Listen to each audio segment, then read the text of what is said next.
हाँ जी, good morning students. Today we are discussing chapter 4.1 second question second part. Last video में हमने जो है 4.1 जो है एक तरह से डिस्कस की थी। उसके अभी जो है सेकंड क्वेश्चन का फर्स्ट पार्ट भी हमने कर लिया था। होप सो आपको सबको समझ में आया होगा।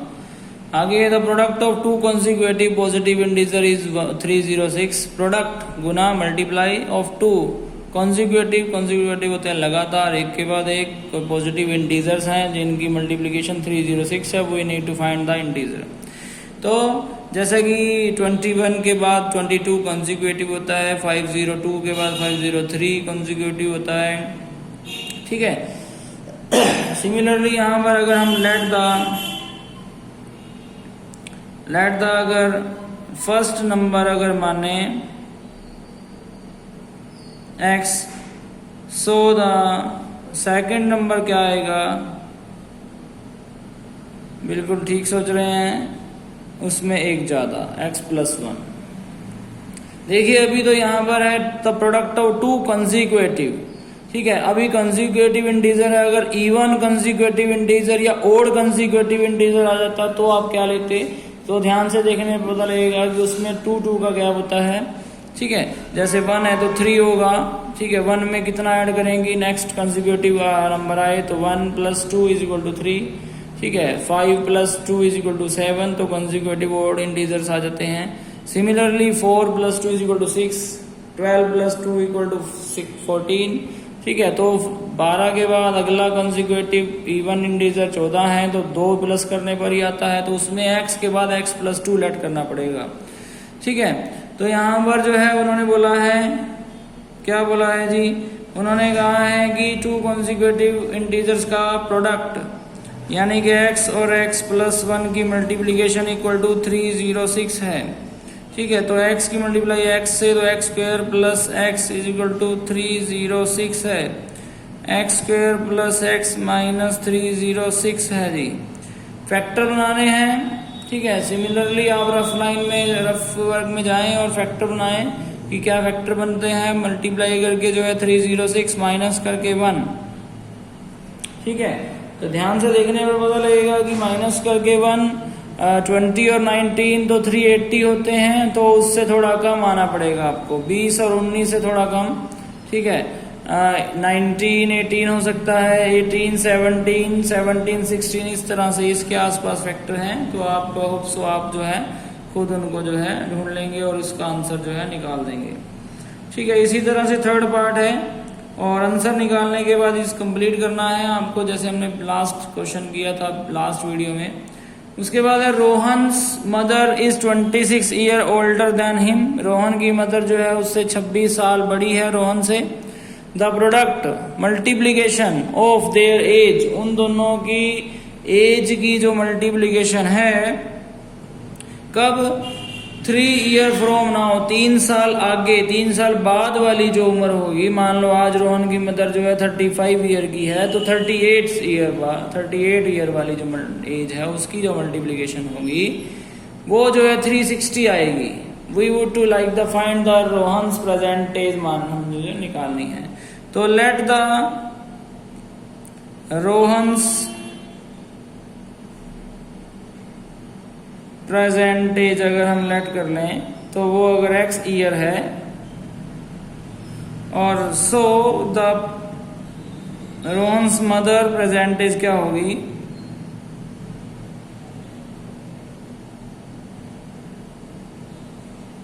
तो आप ध्यान से देखेंगे वो कह रहा है कि 26 साल बड़ी हैं, तो x + 26 ईयर ओल्डर। तो मान लो रोहन 10 ईयर का है तो उसकी मदर 36 ईयर ओल्ड है, ठीक है। तो सेकंड आ गई है अकॉर्डिंग टू क्वेश्चन, ठीक है। यहाँ पर वो बोल रहा है कि 3 ईयर फ्रॉम नाउ, मान लो कि आज इसकी उम्र x है तो x में 3 और प्रोडक्ट करना है तो मल्टीप्लिकेशन आज x + 26 है उसकी मदर, उसमें भी 3 ऐड किया तो मल्टीप्लिकेशन कितनी आती है? 360 आ रही है। तो x + 3 और x + 29 की मल्टीप्लिकेशन है 360। अगर x की वैल्यू निकालनी है तो ब्रैकेट्स की मल्टीप्लाई कर दी, x² + 29x + 3x प्लस, ठीक है। यहाँ कितना आ गया 80 7 माइनस 360 इक्वल टू 0। तो x square plus 32x minus कितना आ गया 273 इक्वल टू 0। मल्टीप्लाई करके 273 माइनस करके 32x चाहिए। फैक्टर आप लोग अपने आप बना लेंगे इसके भी। तो ध्यान से देखने पर पता लगेगा कि मल्टीप्लाई करके जो है 273 और माइनस करके 32 चाहिए।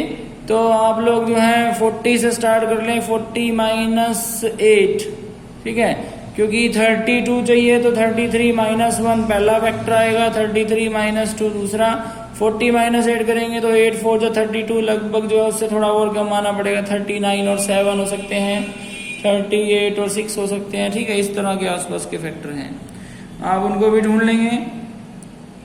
इसका जो है लास्ट यहाँ पर है 4.1 का question. A train travel a distance of 480 kilometre. एक ट्रेन जो है यूनिफॉर्मली स्पीड पर 480 किलोमीटर जाती है।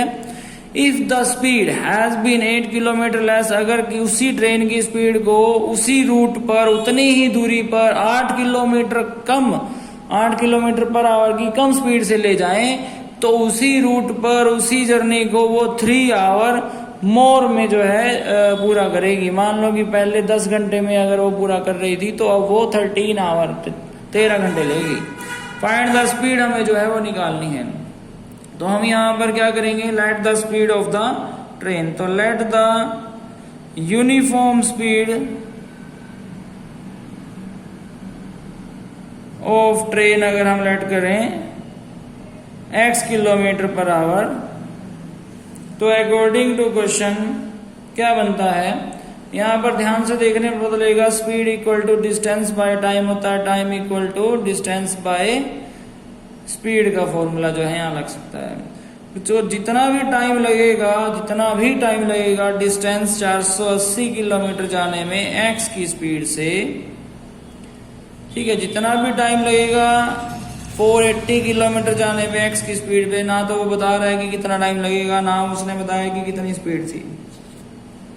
वो सिर्फ ये बता रहा है कि अगर इतने ही किलोमीटर जाएं और इस स्पीड में अगर 8 किलोमीटर पर आवर की स्पीड को मैं कम कर दूं तो टाइम जो है वो 3 आवर ज्यादा लगेगा, ठीक है। यहां तक किसी को कोई प्रॉब्लम है तो मुझे बताएं, ठीक है जी।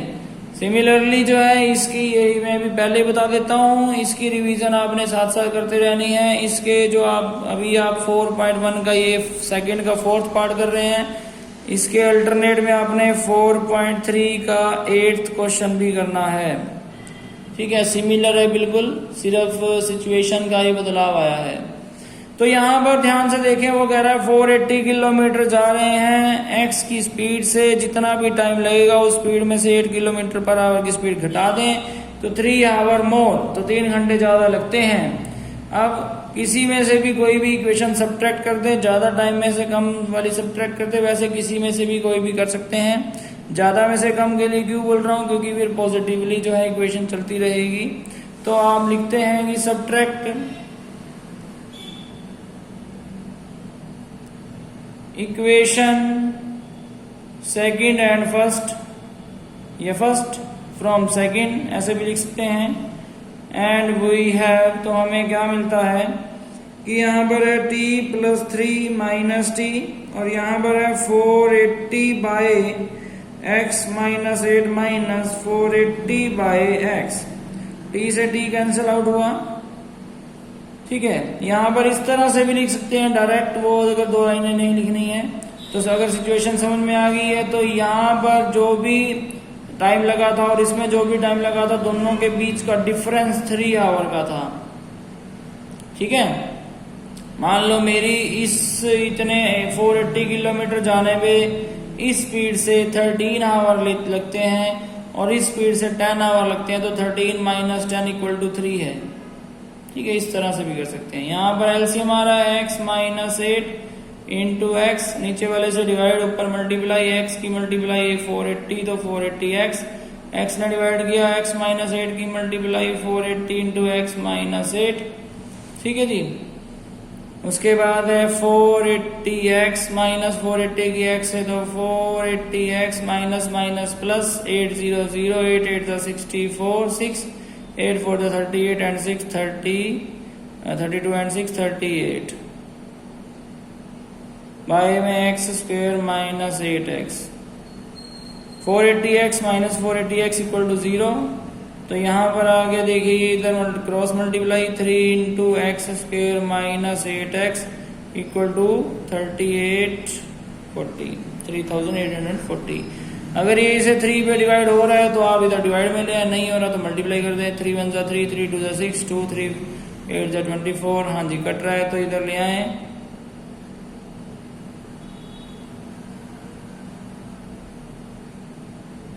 Three 2 6 3 8 and 0। ठीक है जी। अब आगे x square minus 8x minus 1280 equal to 0 multiply करके 1280 और माइनस करके 8। ठीक है, मल्टीप्लाई करके 1280 और माइनस करके 8 तो 40 and 32 is the factor minus 40x plus 32x minus 1280। ठीक है जी। 4 2 8 4 3 12 सामने ही बता दे तो बिल्कुल इजी। और माइनस 40 लिया क्योंकि माइनस का 8 चाहिए था। x common x minus 40 plus 32 common x minus 40 x minus 40 common x plus 32 x minus 40 के भी इक्वल टू 0 और x प्लस 32 के भी इक्वल टू 0। ठीक है। Speed can not be negative therefore it is neglect. x equal to 40, x की value कितनी आ गई 40। तो ये ट्रेन की यूनिफॉर्म स्पीड क्या थी 40 थी। ठीक है। Hope so you can you understand. आप सबको जो है समझ में आया होगा। इसी तरीके से आपको जो है इनकी रिवीजन कर लेनी है और जो है जो बच के क्वेश्चन वो भी साथ साथ करते रहने हैं। ठीक है, चलिए थैंक यू सो मच।